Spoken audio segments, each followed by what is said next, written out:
ಸಜ್ಜನರ ಜೊತೆಗೆ ನಿರಂತರವಾಗಿ ಸಹವಾಸ ಮಾಡಿ ಮಾಡಿ ಮಾಡಿ ಮಾಡಿ ಆಗುವುದೇನು ಅಂದರೆ ಸನ್ಮಾರ್ಗದಲ್ಲಿ ನಿಧಾನವಾಗಿ ಬರ್ತಾರೆ. ಅದನ್ನು ಬಿಟ್ಟು ನೀವು ದೂರ ಸರಿರಿ. ದೂರ ಸರಿದ್ರೆ ನಿಶ್ಚಿತವಾಗಿ ನಾವೇನೋ ವಿಶೇಷವಾದ ಭಕ್ತಿಯೋ ಸಾಧನೆಗಳೋ ಪರಮಾತ್ಮನ ಸೇವೆಯೋ ಪೂಜೆಯೋ ನಾನಾ ವಿಧವಾದ ಸತ್ಕರ್ಮಗಳು ದಾನ ಧರ್ಮಗಳು ಅವೆಲ್ಲ ಹ್ರಾಸವಾಗ್ತಾ ಬರ್ತದೆ.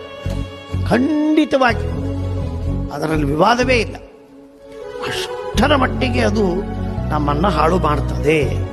ಅದೇ ಸಜ್ಜನರ ಸಹವಾಸದಲ್ಲಿದ್ದರೆ ಅದು ಏನೋ ಅದು ಆ ರೀತಿಯಾಗಿ ಮನುಷ್ಯನಿಗೆ ಒಳ್ಳೆ ಉತ್ಸಾಹದಿಂದ ಸ್ಪಿರಿಟೆಡ್ ಆಗಿ ಮನುಷ್ಯ ಸತ್ಕರ್ಮವನ್ನು ಮಾಡುವ, ಸದ್ಧ್ಯಾನವನ್ನು ಪಡೆಯುವ, ಪರೋಪಕಾರ ಮಾಡುವ, ಸದ್ಗುಣಗಳನ್ನು ಹೊಂದುವ, ಅವರನ್ನು ಅನುಕರಣ ಮಾಡುವ ನಾನಾ ವಿಧವಾದ ರೀತಿಯಲ್ಲಿ ಅವನಿಗೆ ಉತ್ತಮವಾದಂತಹ ಗುಣಗಳು ಬರ್ತವೆ. ಪ್ರಸಂಗಮಚರಂ ಪಾಶಂ ಆತ್ಮನಃ ಕವಯೋ ವಿದುಹು ಸ ಏವ ಸಾಧುಷು ಕೃತೋ ಮೋಕ್ಷದ್ವಾರಮಪಾವೃತಂ.